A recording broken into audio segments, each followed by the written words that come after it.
अस्सलाम दोस्तों, मेरा नाम है आसर, आप देख रहे हैं टेक्नो ट्राई। दोस्तों, इस वीडियो में मैं आपसे बात करने वाला हूँ सैमसंग गैलेक्सी A10 के बारे में। बताऊंगा आपको इसकी प्राइस, स्पेक्स के बारे में, और बताऊंगा ये कि क्या फ़ोन आपको ख़रीदना चाहिए या नहीं, और दूंगा अपना ओपिनियन कि फ़ोन मुझे कैसा लगा। तो देखते रहिए इस वीडियो को और हम स्टार्ट करते हैं बिना किसी देरी के। Drop it. तो यार, सबसे पहले अगर इसके डिज़ाइन से बात करें तो डिज़ाइन में जो है ऊपर आपको एक छोटा सा नॉइज़ देखने को मिल जाता है, बाकी साइड बेजल ऐसे, और नीचे एक छोटी सी चिन्ह है। बैक पे आपको एक कैमरा का सेंसर देखने को मिल जाता है, और बाकी बैक प्लान है आपको उसमें, और कुछ नहीं देखने को मिलता है बैक पे। और ये एक मिड रेंज फ़ोन है।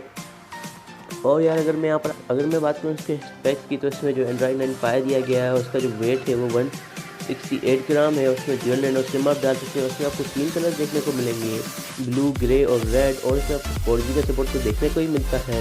और साथ साथ अगर मैं यार यहाँ पर इसके प्रोसेसर की बात करूँ तो इसमें आपको 1.2 गीगाहर्ट्ज़ का ऑक्टा कोर CPU देखने को मिलता है। और अगर मैं चिपसेट की बात करूँ तो Exynos 7884 चिपसेट देखने को मिलता है। उसमें आपको माली G71 MP2 GPU देखने को मिलता है। और इसमें आपको जो है IPS LCD capacitive touch screen देखने को मिलती है 60mm कलर मल्टी टच के साथ में। और अगर मैं इसकी स्क्रीन साइज़ की बात करूं तो यहाँ पर आपको 6.2 इंच का इसका स्क्रीन साइज़ देखने को मिलता है। और अगर मैं इसके स्क्रीन रेजोल्यूशन की बात करूं तो यहाँ पर आपको 720 1520 पिक्सल्स का स्क्रीन रेजोल्यूशन देखने को मिलता है 271 ppi के साथ में। अब ये यहाँ पर जो है यार, सैमसंग को फुल HD देनी चाहिए थी। ये सैमसंग की गलती है, ये चीज़ मुझे बिल्कुल पसंद नहीं है सैमसंग की। लेकिन अब सैमसंग नहीं किया तो क्या कर सकते हैं। और अगर यार मैं आपको बात करूँ तो इसमें आपको बिल्ट इन मेमोरी जो है वो 32 GB रोम और 2 GB रैम देखने को मिलती है। और इसमें आप 512 GB तक का मेमोरी कार्ड भी डाल सकते हैं। लेकिन उसके लिए आपको डेडिकेटेड स्लॉट नहीं दिया गया है, आपको सिम 2 के स्लॉट में ही डालना होगा। और यहाँ पर जो है, अगर मैं इसके कैमरा की बात करूँ तो इसमें आपको बैक में एक ही कैमरा दिया गया है, जो कि 13 मेगापिक्सल का ऑटो फोकस LED फ्लैश के साथ में होने वाला है।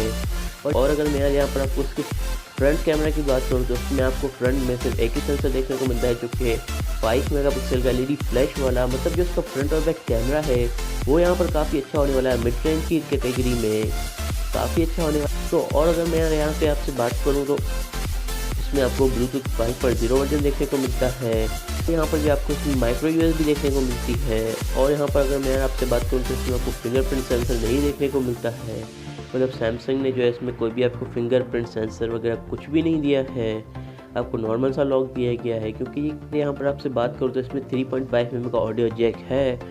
और यार, अगर मैं यहाँ पर आपसे आगे बात करूँ तो इसमें आपको active noise cancellation with dedicated mic देखने को मिल जाती है। और लिथियम आयन की नॉन रिमूवेबल 3400 mAh की बैटरी देखने को मिल जाती है। अगर मैं बात करूँ उसकी प्राइस की तो इसकी जो प्राइस है वो 22,000 रुपये है। मतलब 21,500 रुपये इसकी प्राइस है, लगभग 22,000 के करीब है। और यार, यहाँ पर मुझे इसमें कुछ चीज़ें बहुत बुरी लगी। यहाँ पर जो है सैमसंग को एक तो इसकी स्क्रीन रेजोल्यूशन फुल HD देनी चाहिए थी। और यहाँ पर दूसरी बात जो है, यहाँ पर सैमसंग को बैटरी बड़ी देनी चाहिए थी। इसमें को यहाँ पर 4000 mAh की बैटरी देनी चाहिए थी। और यहाँ पर अगर यार मैं बात करूँ तो इसमें सैमसंग को फिंगरप्रिंट सेंसर ज़रूर देना चाहिए था। क्योंकि यार, आप जितने भी मिड रेंज फ़ोन उठा के देख लो, बाकी जो कंपनियाँ ओप्पो, वीवो, वो अपने मिड रेंज फ़ोन में इतनी प्राइस में 20,000 रुपये में फिंगरप्रिंट सेंसर भी देते हैं, लेकिन सैमसंग ने यहाँ पर नहीं दिया है। तो सैमसंग को यहाँ पर फिंगरप्रिंट स्कैनर देना चाहिए था, और बैटरी भी 4000 mAh की देनी चाहिए थी। और यहाँ पर स्क्रीन रेजोल्यूशन फुल HD तो देनी चाहिए थी। बाकी अगर मैं बात करूँ मुझे फ़ोन कैसा लगा, तो यार देखो, ये फ़ोन 20,000 रुपये की प्राइस में अच्छा है, लेकिन इसमें जो है मुझे स्क्रीन रेजोल्यूशन बिल्कुल अच्छी नहीं लगी। मैं स्क्रीन रेजोल्यूशन फुल HD होनी चाहिए थी। अब यहाँ पर सैमसंग ने नहीं दिया है, लेकिन सैमसंग ने नहीं दिया तो क्या कर सकते हैं। और दूसरी ये बात मुझे इसमें बहुत ही बुरी लगी, फिंगरप्रिंट सेंसर ज़रूर देना चाहिए था। क्योंकि मैं फिंगरप्रिंट सेंसर के बगैर कोई भी फ़ोन यूज़ नहीं कर सकता। मेरे अपने फ़ोन को फिंगरप्रिंट लॉक लगाने की आदत हो गई है कि मैंने अपने जितने भी फ़ोन यूज़ किए उसमें फिंगरप्रिंट सेंसर होता ही है। तो ये सैमसंग की बहुत बड़ी गलती है। लेकिन अब बैटरी को मैं यहाँ पर नज़रअंदाज कर सकता हूँ, क्योंकि 3400 mAh की बैटरी इतनी ज़्यादा बुरी भी नहीं है, अच्छी बैटरी है। और यार, अगर मैं यहाँ पर बात करूँ तो स्क्रीन रेजोल्यूशन जो है सैमसंग को फुल HD देनी चाहिए थी। और अगर मेरी माने तो यहाँ पर फिंगरप्रिंट सेंसर देना चाहिए था। बैटरी को मैं यहाँ पर चाहूँ तो नज़रअंदाज कर सकता हूँ, क्योंकि बैटरी जो 3400 mAh की इतनी बुरी बैटरी नहीं है। और यार बाकी अगर आप जो है फिंगरप्रिंट सेंसर और फुल एचडी रेजोल्यूशन को भी इग्नोर कर सकते हैं तो आप इस फ़ोन को ख़रीद सकते हैं 20,000 रुपये की रेंज में। तो ये फ़ोन बेस्ट है, मतलब 21,500। अगर आप यार फिंगरप्रिंट सेंसर और स्क्रीन रेजोल्यूशन की फुल एचडी स्क्रीन रेजोल्यूशन को आप नज़रअंदाज कर सकते हैं तो ये फ़ोन 22,000 रुपये की प्राइस में बेस्ट है यार। क्योंकि इसका जो कैमरा है वो मुझे यहाँ पर काफ़ी पसंद आया है।